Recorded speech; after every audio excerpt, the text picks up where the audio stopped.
Hi there, my name is Mike, and today we'll be talking about colors with CSS. There are a few ways to change the color of an element or a property with CSS. So I'm going to go into showing you the different ways to access different colors. Let's get into it. To start, I've got this HTML document.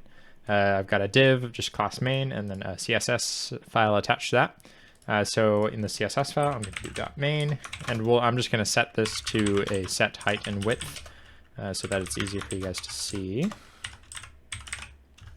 Okay, so now we're going to do a background color. Now the first way to change a color is to just type in the name of that color. You can see VS Code autofills different types of that color. So if I were to type in red, you can see that there's a couple other ones that are here, like royal blue. You can do this for pretty much any color. It'll just give, or any letter of the alphabet, it'll start autofilling different options. And there are a lot of these. I'm sure I'll put a link in the description with different color names that you can use. But there are a few other ways to do this. One way is, for example, if I were to set this red, you can see in VS Code, there's this little dial, and then you have this color picker, and you can see here that it gives you this RGB output. Now what this is it's RGB, and each of these is from 0 to 255. And so that's 255 red, 230 green, and 0 blue. So this is the R value, this is the G value, and this is the B value. This is a really great way to get particular colors, but it is kind of weird about how like lightness and darkness works. You can see that 255 is the lightest, and then 0 is the darkest. And so like if we were to go to red and just go pure red, you can see that that's full 255, 0G, and then 0B. So that's one way to do it, and this is nice, especially with VS Code with this color chooser thing. This is really convenient and nice to use. But another way that you can do this is with hexadecimal. So if you don't know hexadecimal, don't worry. I'll try and explain it just for colors as best I can. So the way this works is there's this pound symbol. You might have seen this before. And then there are going to be 6 characters after this. And each character is on a range from 0 to F. So it goes from 0, 1, 2, 3, 4, 5, 6, 7, 8, 9. So all 10 one-digit numbers from 0 to 9. And then it goes from A to F. So it's the same as with RGB. These two first values are red. These are green. And then these are blue, RGB. So you can see if I have all of these at 0 at the end, but just those first two, the red values there, then it makes red. If I do the middle ones, so that would be red, green. So there's the G. And then if I put it at the end, then you get blue, just like that. So this can also be useful, and this is typically how colors are stored, just because it's kind of the shortest one, and it's very nice. And you can also use this color picker for this as well.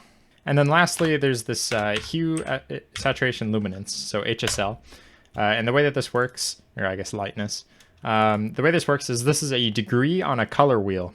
So this is kind of funky to think about, but this one's nice, particularly when you want to change saturation. So 0 degrees is red, I believe, and then we'll go 100% saturation.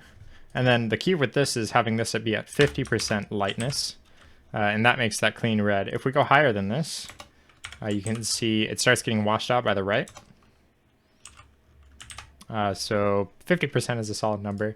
I believe 120 is green, and then 240 is blue. This one's a little weird. It's like a degree on an arbitrary color wheel.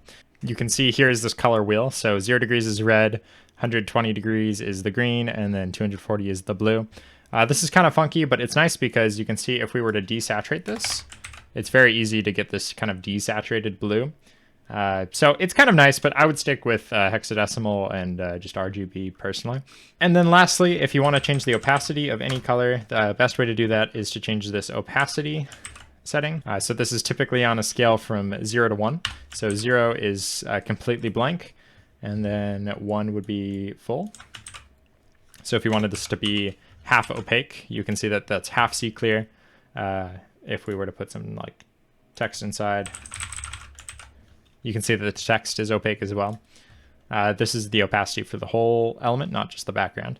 If you wanted this to be only the opacity where the color is applied, one way to do that is both the HSL and the RGB option have an option to have an alpha value.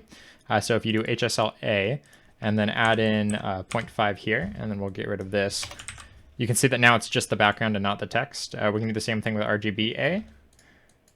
And so let's see, RGBA, and we'll just go with 255,0,0. That'll just be a nice red.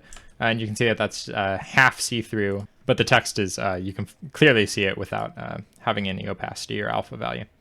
So yeah, that's all I've got for you for this video. If you enjoyed, please do put some likes, comments, and subscribes down below. And have a great day. Thanks for watching.